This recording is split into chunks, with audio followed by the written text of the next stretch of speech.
Welcome to Breaking Banks, the #1 global fintech radio show and podcast. I'm Brett King. And I'm Jason Henricks. Every week since 2013, we explore the personalities, startups, innovators, and industry players driving disruption in financial services. From incumbents to unicorns, and from cutting-edge technology to the people using it to help create a more innovative, inclusive, and healthy financial future.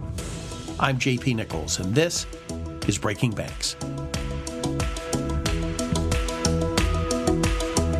Well, I am JP Nicols, and with me today are two leaders at the heart of the U.S. banking, open banking battle. Phil Goldfeder of the American Fintech Council, or AFC, and Penny Lee of the Financial Technology Association, or FTA. Over the past few months, they have both taken public stances on Section 1033, better known as the CFPB's open banking rule. Phil, in general, supporting it as foundation for innovation and nuanced guardrails, and Penny defending rightful consumer control and choice. At the same time, big banks are pushing back, probably unsurprisingly, introducing fees and regulatory uncertainty. On Friday, Bloomberg confirmed JPMorgan Chase's intent to charge for access to this personal data, charge to the fintech aggregators who will certainly pass this on to consumers one way or the other. A frequent contributor of the show, Ron Shevlin, called me out in my LinkedIn post. I said they've already begun charging, and well, okay, technically, I guess that's not true, but they've certainly thrown down the gauntlet. And so the question is that a reasonable cost of doing business, or is it a barrier to the promise of what open banking really could be?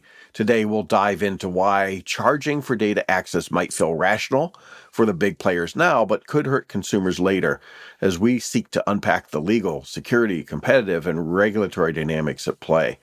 Well, let's start with the rule itself. And Penny, I'll start with you. Where are we today in mid-July 2025? Because this has not been a straight line. Yeah, so it was first introduced, obviously, back when the Dodd-Frank bill was passed, 2010, 2011. So it's been quite a bit, quite a Nearly long ancient time, history. nearly ancient history. Many administrations have come and gone since that time. But you saw in October of 2024, October of this last year, in which the CFPB did finalize a final rule around this section of the Dodd-Frank Act, which was the Section 1033, which confirmed that consumers have the right to permission their data to an individual agent, trustee, or representative. And, within hours of this being unveiled at the Philadelphia Fed FinTech conference, within hours, the Large Bank Trade Association sued in Kentucky to challenge this rule. So since that time, we have been, this has been tied up in the courts. We became concerned when, after the election, post-election, and then understanding and hearing that the Trump administration, will likely be rolling back, withdrawing, not enforcing a lot of different rules that were promulgated or finalized under President Biden. We became concerned if no one was there to defend the rule, then the banks and others would prevail on certain arguments to the harm of fintech and innovation. So we filed a motion to intervene roughly right around in February. We filed the motion to intervene. Prior to that, there was 2 stays to this legislation, and they actually the compliance deadlines got pulled by about 90 days.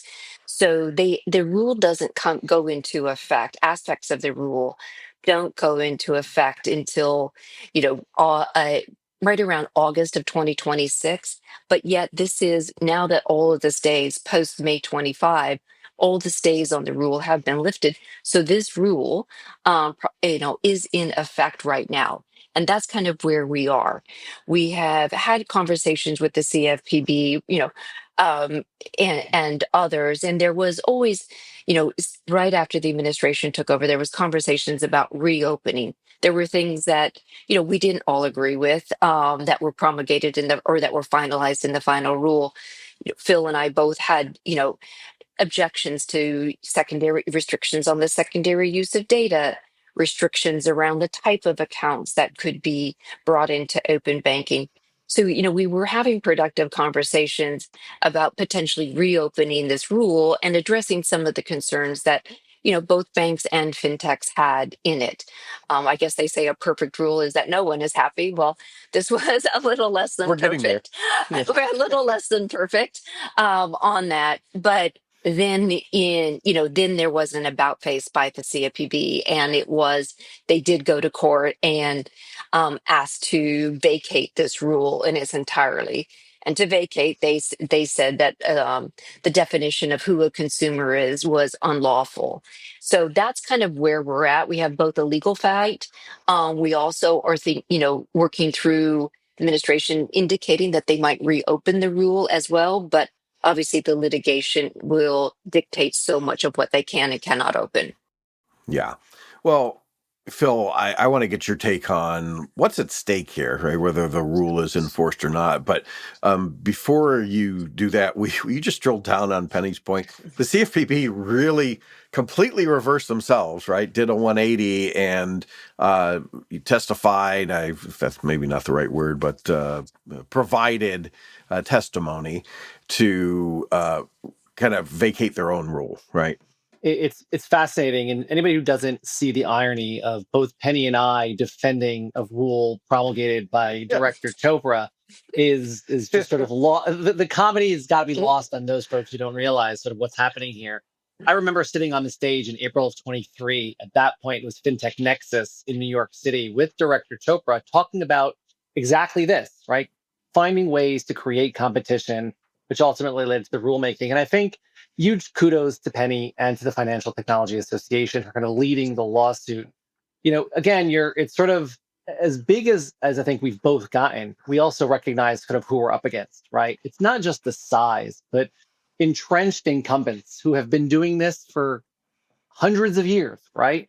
and sort of Penny and I kind of new on the block trying to enable what we think is ultimately at stake here is really the consumer access to the data that belongs to them. And so it's funny, and JP, we talked about some of the comments we've seen on LinkedIn and social media over the last couple of days. I think in so much of this, the consumer is getting lost in the argument and the debate. And to me, Absolutely. that is tantamount to everything that we're doing. And the reason why Penny and I fight for our members, mostly because of the consumers that they serve. Millions of consumers across the country who are served today by responsible, innovative fintech companies who stepped up when traditional institutions weren't serving them anymore, whether it was after the recession, where you saw the amount of de-risking and the online lenders stepped in to fill that void, to what you see today in whether they call themselves neobanks or buy now, pay later, or so many different verticals that are serving consumers in a way that none of the traditional banks are able to. And I look at sometimes I go back to 2 or 3 or 4 years ago when the biggest banks in the country that laughed at some of the new products that were coming out and said, there's no way those products, whether it's earned wage access or buy now, pay later, those products will never eat into our margins and we don't have to worry about it. Only now for them to try fumbling into that ecosystem, right? We've seen it time and time again. Sadly, they failed. And in the absence of the biggest banks building those systems, right, they're now looking for ways to other ways to monetize and entrench themselves into their stronghold. And so what's at stake? It's really the consumer's ability to access safe, fair financial products. Yeah, and I want to stay centered on that in our conversation today. But in order to do that, I think we do have to look at both sides. And what you described is the classic innovator's dilemma, the insurgents versus the incumbents. And so at the end of the day, a lot of this is going to come down to incentives, right? Who benefits in what ways. And so, let's take, this may hurt, but let's take the bank's point of view for just a minute. Why are they? But we can say, they're big, they're greedy, and they just want everything. But what makes at least a little bit of sense from their position? The argument I've seen is that they're paying for the regulatory oversight, they're paying to ensure data privacy, they're paying for key infrastructure, right? If we want to encompass all of it into one bubble or bucket, what I would argue, and that I there's on some level that makes a little bit of sense. What I would argue and push back on that very simply is that who's actually paying for it, right? It's the consumers who are paying for the products, right? If One I way or the were other. to, correct, right? If I have a Chase bank account, I'm paying for it in the terms of cost for my checking account, overdraft fees, right? Like there's so many fees that some of the banks sort of are tacking on to consumers. And so yeah, the big bank is paying for it, but it's on the backs of the consumer, right? The challenge here is what we all talked about earlier. It's about competition, right? And so if the bank wants to offer a better product, great, fantastic, right? They should do that and they should fight for that consumer to stay with them. But if the consumer is going to another product, to a fintech company, there's inherently a reason for that, right? The consumer is looking for better access in the form that the bank is currently not offering. And so ultimately, it's the consumer's data. While I understand sort of the argument in that there is infrastructure from the big bank, they're already being paid by the consumer. What I would argue, this is essentially a double taxation, right? Like sort of a double dip in terms of how can we really take a bite out of the consumer that's already paying for it. Phil throwing the tea into the harbor. Penny, uh, I sort of see this. This is a loose analogy because there are plenty of differences, but you look at what we saw in the utilities, what we've seen in the wireless companies, right, as those regulated monopolies kind of devolve to oligopolies with some access, and all those arguments that Phil just made apply there. That analogy doesn't hold up really well, though, because we're talking about people's money. We're talking about cybersecurity. And I think the biggest challenge is around fraud and who pays for it. I mean, what's, again, I'll ask you the painful question. So what's the bank's perspective on that? And then, obviously, what's yours on behalf of the fintechs? Yeah, I mean, they would make that argument that they're paying for all this fraud prevention and they shouldn't be held liable for the full chain, meaning that when it gets transferred out of the bank, whoever is in possession of that data, then if there is a breach or if there's some fraud risk into it, then that entity should be held liable for those breaches. And I would say that is something that I think is part of the discussion that we had with the Trump administration to maybe look at that and examine that and take a maybe and put that back out for comment on that liability factor. But to echo to back to what Phil was saying, as far as the banks making the argument for the infrastructure, what is lost in that conversation is the incredible amount of infrastructure that fintech data aggregators and others have also built, has also spent. And when you receive your data, oftentimes it's very raw, it's very messy, it's very hard to determine. And so what the fintech companies and data aggregators and others are doing is cleaning that up, making it in a way that is presentable, making it in a way that's usable, making it in a way in which you can access a financial app to kind of live your better life or to have a better budgeting savings or investments account, or all of the personalization that we've seen over the last couple of years and the innovation in that space that takes place. So that argument is also lost. I think, when the banks just say, well, we just need to recoup our money for all the infrastructure we built. And I would say I know I'm supposed to be taken a little bit more on the bank side, but a little hard for me sometimes. Well, the ironies are all over, right? The ironies are everywhere. But it's interesting, JP Morgan Chase built an API, on their own several years ago, have not been charging for it. And then all of a sudden there's an announcement they made with exorbitant fees attached to it, now asking data aggregators and others to pay these what is reported incredible fees attached to it.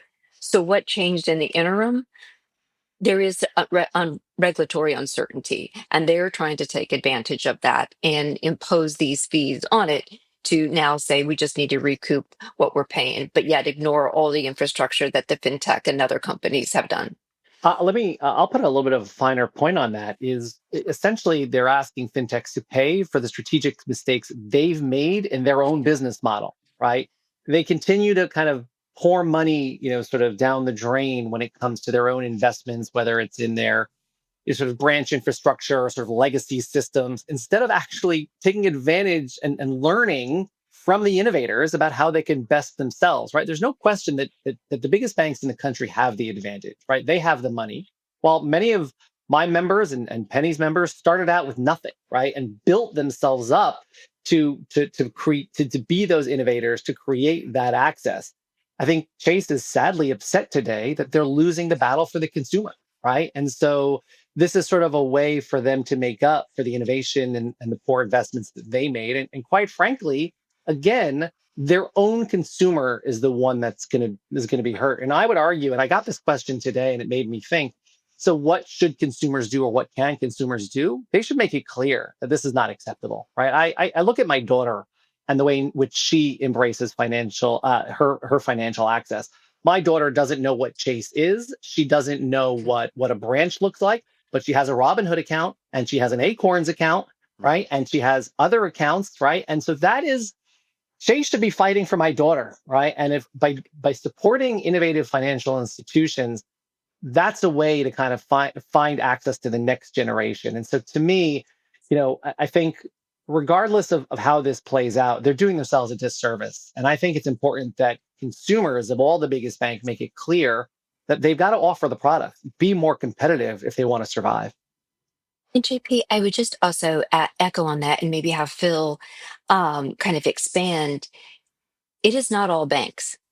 There is a huge number of banks that have embraced open banking, that are excited to have this information, to be able to work with fintech companies, to be able to have the insights back from their own customers in a way that is usable to be able to enhance their own products and features. And so it seems to be isolated with some of the largest banks in the country. But you do have it's not monolithic. And so you do have an incredible amount of innovative banks that are in this ecosystem embracing it and saying we want to enhance and we want to ensure that consumers have the democratization. I know that's an overused word, but being able to have the services and products in which they need. And so Phil's membership is really on the forefront of those innovative banks embracing this. Yeah, you could tell Penny and I have done this before, by the way, JP. Sorry to cut you off. I mean, we're the American Fintech Council. 25% of our membership is made up of community banks who are offering innovative services and partnering with fintech companies, finding ways to collaborate. Again, the big banks should be looking at that model and saying, how do we partner with the aggregators, with the end?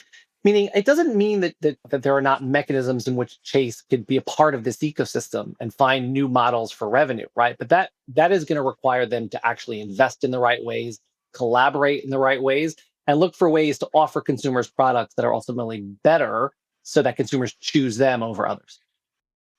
Yeah, you beat me to it, Penny, because I was going to say we're using some pretty broad brushes here today, and there are plenty, so far at least, and there are plenty of exceptions.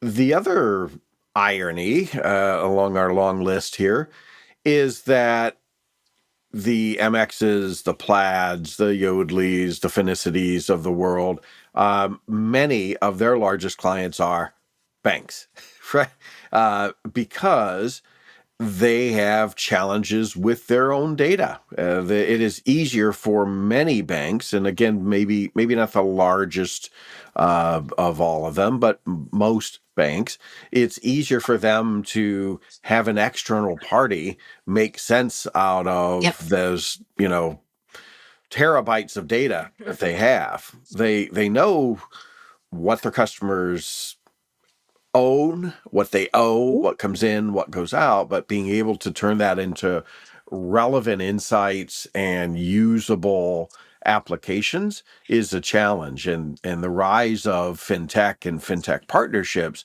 has really made life better for a whole lot of consumers across the board. And so, yes, it's not shocking that this is the largest banks who have the power, who have the money, the 800-pound gorilla being the one we just talked about. And it's rational on their view that they would, try to continue to aggregate and consolidate their power.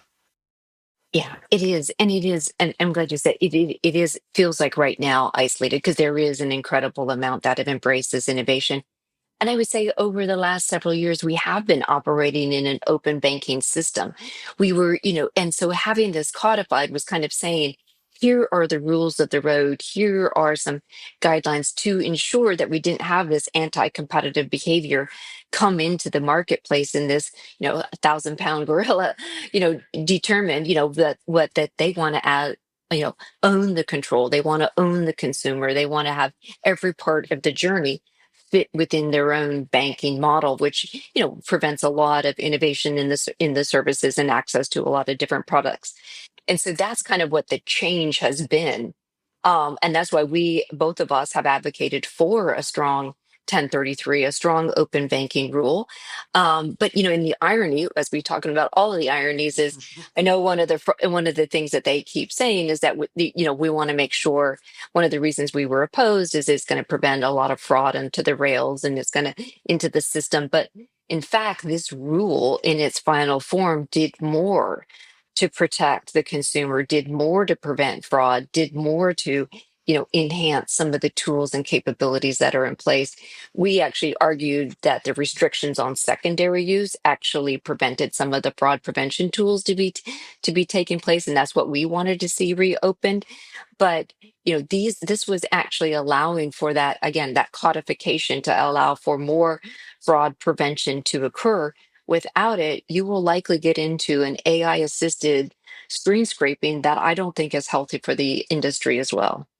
Yeah, I would agree. I mean, we're only going to take a step backwards and go back to older tools. I think what's critical about our membership, it's not just fintech for fintech's sake or the Wild West. I think that is a sort of a misconception that sometimes for whatever reason, whatever purpose, some people spread that idea that like, well, if it's fintech, it's somehow unreliable, unsafe, unregulated. I think Hmm. the way Penny and I think about our membership and the way we think about fintech in general, it's responsible innovators, right? Mm. Those who recognize the risk, right? And again, I don't want to point to any one, but I think every one of our members looks at the risk. They look at the Mhm. challenges the banks are facing. And you give credit to the aggregators who leaned into the challenge. That's exactly what we're talking about. I Mhm. would argue some of those biggest banks 10 years ago, 12 years ago should have been thinking about this as well, right? And Mm. building those exact tools that Mhm. others ultimately built. But it wasn't that they built it outside. And it's kind of what we advocate for every day. Oftentimes traditional industry associations tend to kind of push back against regulatory oversight, changes in regulatory structure. What Penny and I do every single day is quite the opposite. We're looking to build it. We want regulatory structure because we want the clarity to enable innovators to continue to innovate, ultimately to serve more and more consumers. And so this idea that somehow it's a one-way street only, and again, because they're the gorilla at the moment, Chase is not the only one, right? And I would beg them to get off the sort of this moral high ground that like, oh, we care about fraud and we care about protecting the integrity of the system. Every responsible innovator cares just as much about the integrity of the financial ecosystem. And quite frankly, just because they've been around for 200 years doesn't mean that they're the right ones to move the financial services ecosystem forward into the future. Competition breeds excellence. They've had the opportunity for 10, 12, 15, 20 years to step in, to invest in the right infrastructure, the right data aggregation tools, to build their own technology. And unfortunately, they didn't do that. And it's easy to demonize the fintechs who have, right? And talk about how to spread this false narrative that they don't care about fraud detection or don't take responsibility. I would argue our members care just as much about the regulatory infrastructure, about the ecosystem, making sure that we're protecting sort of again the ultimate end consumer. Well, and we can talk about JPMorgan Chase as the 800-pound gorilla or the $3 trillion gorilla. A lot of customers are choosing them, right? And or choosing to stay with them. And maybe they're not as fast, maybe they're not as innovative as they'd like to think, but they have acquired, they have innovated, they have adopted a lot. So, I mean, it's not like they're Luddites. They are doing a lot. So in fairness, and Penny, they're not going to be the last one, right? Well, I'm not going to be in the prediction business or argue against myself. We are, it is understood. I mean, there's oftentimes, one does follow another. I think a lot of people are trying to are looking to see what kind of pushback they're getting, what kind of response are they getting, is there getting traction, can they dip their toe into this as well. Jamie Dimon has always been very much, very much a leader. That is why they're the nation's largest bank, and do have the $3 trillion gorilla behind them. So we maybe we'll see kind of how the other banks respond.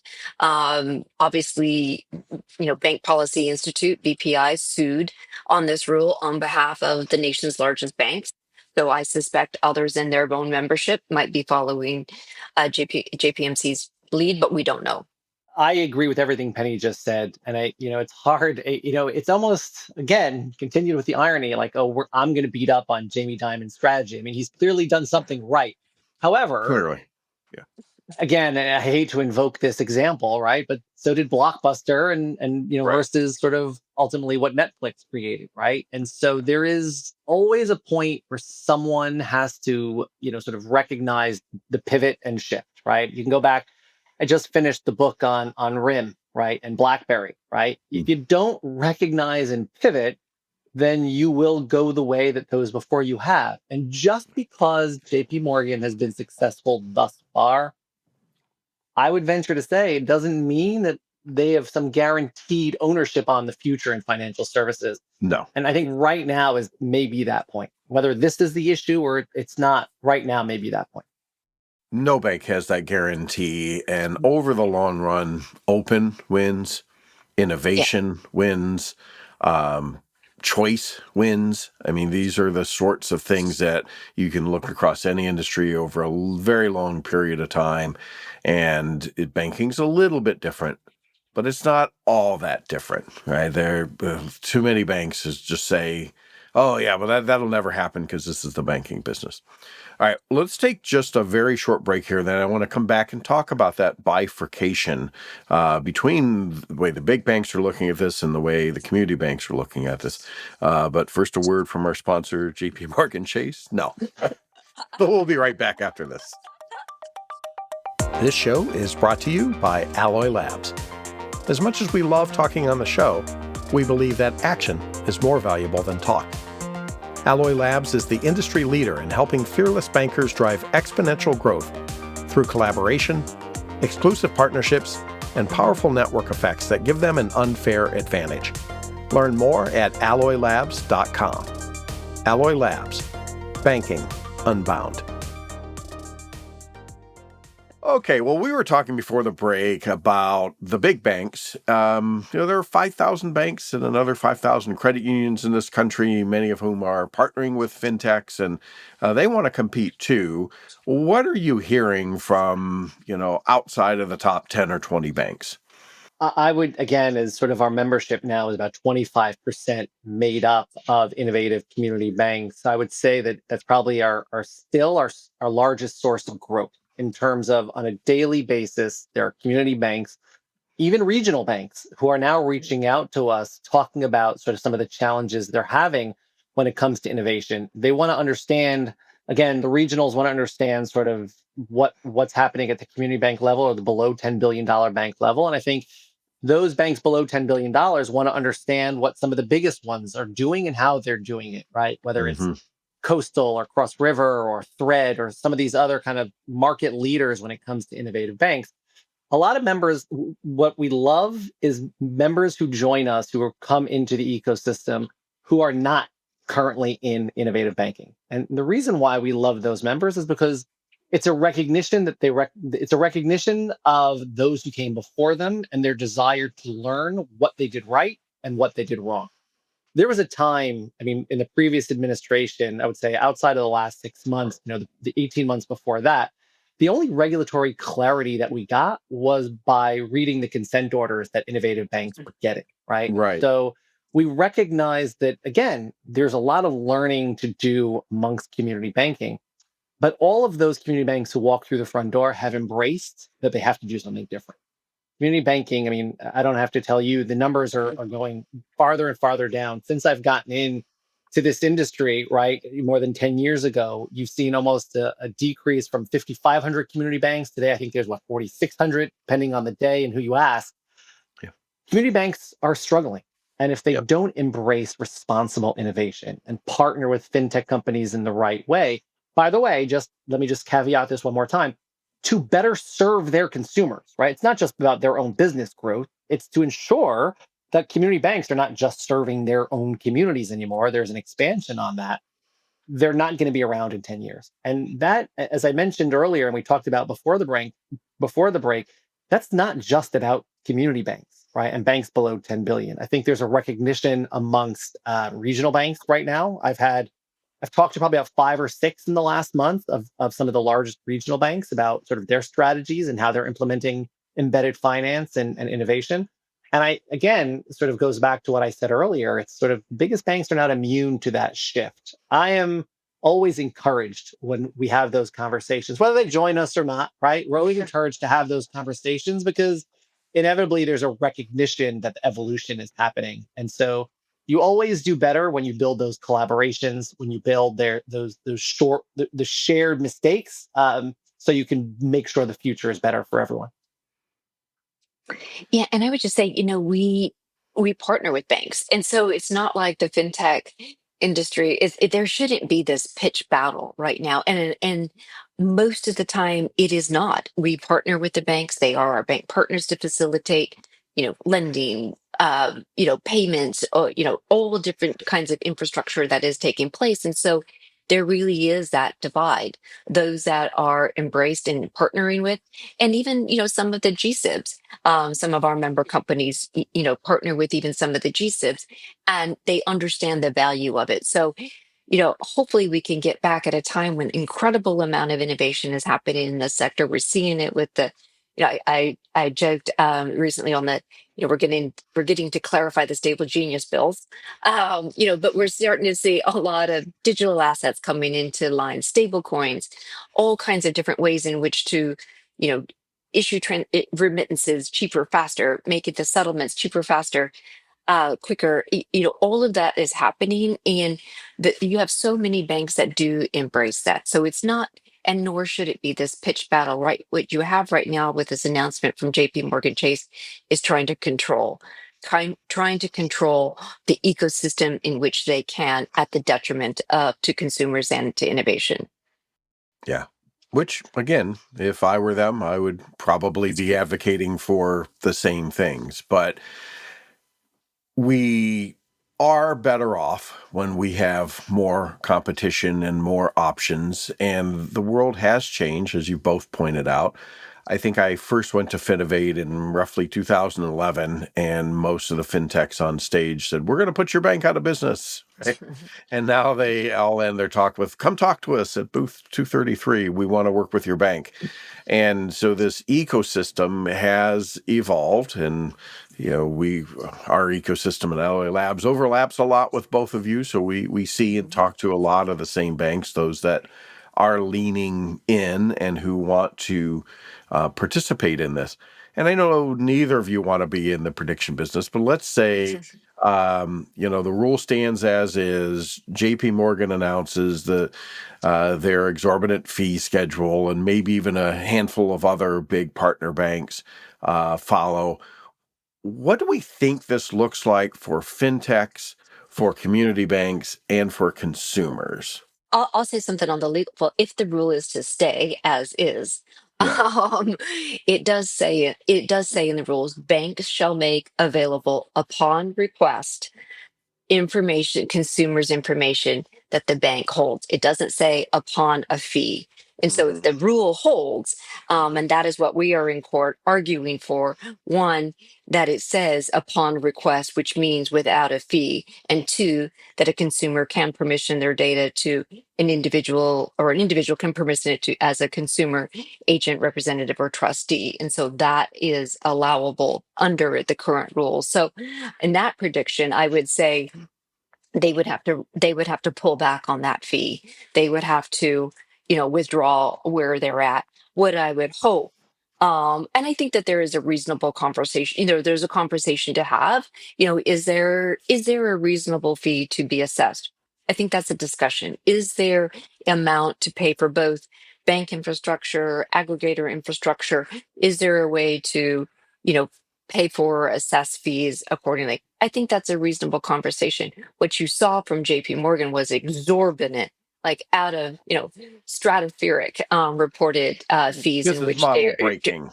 this Yeah. is model breaking. And so you will have to see, to then continue to offer the services, offer the products in the marketplace.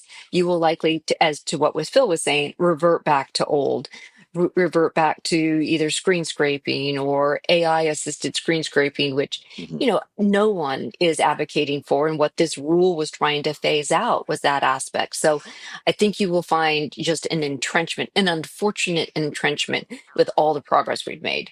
Yeah, by the way, that's an important point, right? Because I think there's an argument, about what the actual number is. Is it de minimis? Can it be kind of just generally absorbed without a huge impact on the ecosystem? I think what Penny said was critically important. What is, sort of, I think in a lot of the conversations that we've had with our membership is that the number was exorbitant, right? The number that JP Morgan had put out to some of the biggest aggregators was well more than arguably the revenues that they've made off of that same exact data. And so again, it's not a good start when it comes to, are we going to collaborate? Are we going to figure out how we can utilize? I mean, I would argue the aggregators are helping the biggest banks as much as the banks are helping the aggregators, right? You're enabling that ecosystem. And let's be honest, it enables a big bank customer to stay in some of his accounts or some of his operations at that big bank.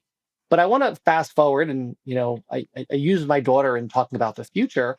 My daughter is not going to need that foundation in the big bank. Maybe I do, maybe we do here, right? Like, oh, I've been using a big bank for so many years. But my daughter is starting her banking relationships today, right? And so she's more likely to go to Dave or Current or any one of the other banks that are offering a better service, right? At a fraction of the cost that I'm probably paying or paid throughout my lifetime at JP Morgan. And so, again, to me, it's really a question of where do we go and how are you thinking about the end consumer, and not the consumer of maybe you and me. But I'd be remiss if I didn't throw some shade at Ron, right? Because I think he also, I think, sort of in one of the responses in the conversation was like, oh, I'll help you collect your own data so you could share it if you want. As a consumer, can share their own data if they choose to. I think that like our financial lives has gotten so complicated today, right? It's not just about one bank account number, and my name and address, right? You've got apps, you've got brokerages, you've got other sort of ways, whether you're in debt and or you're successful and have a healthy financial future. Any way you slice it, you still have a very complicated financial picture that right now usually runs through a single place as it connects to all the others that you engage in. So I think it's easy to dismiss the idea that like aggregation is sort of this as simply as let the consumer share the information. As a customer of a large bank, you are entitled to sort of, getting a fair picture of what your financial outlook and what your financials look like, and your ability to share your own information that is proprietary only to you as the consumer should not be withheld or slowed down in any way, shape, or form. Okay, Ron, coming up next week, Counterpoint with Ron Shevlin. 10 years ago, they were having this conversation all across Europe, right, with PSD and PSD2. What might we learn from how that got resolved? Because the big banks didn't want to provide access to data, and it ended up being, what was finally implemented was pared down from the original ambition of it. Any parallels, anything there that might help us read the tea leaves going forward? Well, I will say, Phil and I were at a dinner recently with a lot of finance ministers from across the globe, in particular in Europe and in the UK. And one individual was saying that she was going to go get a new car, and so they was asking for an auto loan, and they asked her for a physical check, to then void and to be able to make the first payment. Oh I my. haven't written a check in 10 years. I don't even know that I own a check, wouldn't even know what to look like. I barely remember how to fill one out. So, Europe, UK, Singapore, Brazil, India, so many other jurisdictions are way ahead of us because they did embrace this open banking, open finance, the ability to share information for consumers to be able to permission their data as they see, to be able to have access to incredible amount of tools and services. When you come to the when you're in the United States and you're at a restaurant, you hand somebody their credit card, they disappear to a back room, don't know if you're going to get the same card or what is being charged. Whereas, in Europe, you get it right at the table, and there's just a much more seamless way in which to make payments. And so I think they're a model on what is ahead, because they are ahead of us in payments, in settlement, in being able to have access to your funds cheaper, faster, and more accessible. So that's kind of where we are heading, hopefully. It would be a shame that, the United States, leader of innovation, all of the tools in which we build and send across the globe, that here in the United States, we're going to get left with, being simply told all you're able to receive is a PDF of your bank. So it tells you that your savings account is, your savings interest rate is 0.0001. Versus being able to permission your data into a high yield savings account of your choosing, to be able to, have that fruitfulness. So it would be a real shame if we were, go that far back. We're already behind, right? Yeah. So, Oh, yeah. so here's a question. Does Rule 1033 as currently written go far enough? If you were writing the bill, would you add anything to it? That's a great question. I mean, you need a foundation, right? You need a place to start. Right. I think they're absolutely, and Ian on my team is going to yell at me for not digging into some of the things he's been beating on me about. But I kind of feel like, again, getting ahead of yourself in terms of creating a foundation that you can build on. And so I'll take the imperfect. And I think both Penny and I agree the current rule as it is not perfect. And we made, she's made that clear. I've made it clear in our proposed amicus brief that we submitted in support of the lawsuit that, like, we still think there are holes in the current rule, but we got to start somewhere. And by the way, starting somewhere may, create some friction and create some problems and create some gaps in the short term. But we're not building for the short term. We're building for the next 100 years of financial services, and not because Chase or Plaid or any one of our members is sort of demanding it. It's because the consumer is demanding it. It's because my grandkids are demanding it. That's what it comes back down to. And so I think, sort of by digging in for the sake of digging in, we're not doing anybody any favors. And so like I said, I think we need a foundational principle in where we can live. And unfortunately, as Penny said earlier, and we kind of all joked about it almost too quickly, like, we've been playing with this for 14 years, right? Yeah. 14 years we've been sitting on this.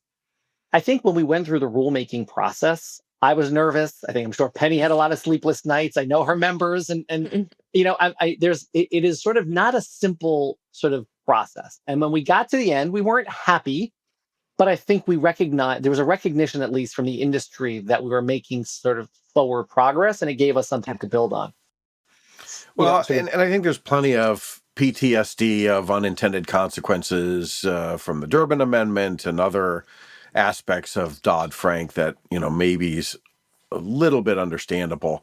But I find myself more and more and more often going back to an old Upton Sinclair quote: "It is difficult to get a man to understand something when his salary depends on his not understanding it." So, right, if we're trying to convince the banks, why this is good for you, and it is, very disruptive to the way they've been doing business. So this has been great, and we only have a few minutes left, but The other thing that we've been kind of missing here is we keep saying the word consumer, and maybe all of us and listeners are envisioning human beings, individuals. I mean, this impacts small businesses and small business growth, and not even just small businesses. Last week we replayed a show we did with our late great Barb McLean, Mm. and we were talking about small business, and one of the challenges that we have there is that banks view small business and then what they might call middle market, bread and butter commercial business. The rest of the world outside of banks call those small businesses too, right? Your $20 million a year metal fabricator with 28 employees or whatever. That's not the same as a micro business, a sole entrepreneur or whatever, but that's still a small business by most measures. And they are increasingly turning to fintech tools of one sort or another to help them manage. And Phil, you pointed out how difficult and complex our personal income statements and financial statements have become. It's nothing compared to the businesses, right, who have all kinds of different cash flows coming in and out. What are you hearing and seeing and thinking about going forward on the impact of businesses? Penny, I'll start with you.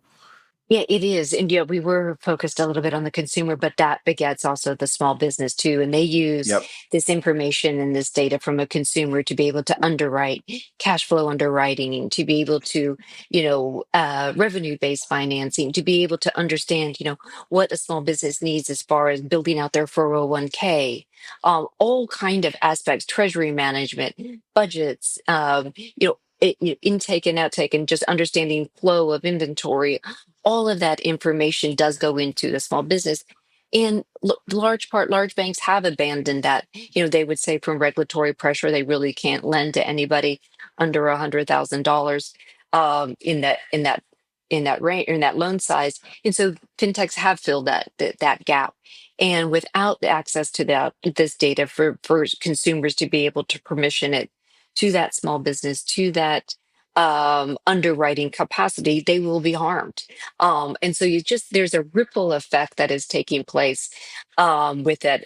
But I would also say, I think both Phil and I would agree on this. And sorry, Ron, we're not disagreeing anymore. But, what you said, the long 14 years of this going through in multiple administrations, we do seek clarity. The industry seeks clarity. That's what we were hoping for this finalization of the rule that happened in October of 2024 was, clear rules of the road. Because as you saw, when there's ambiguity, you know, players will come in and either charge fees or deny services or pull back on the information.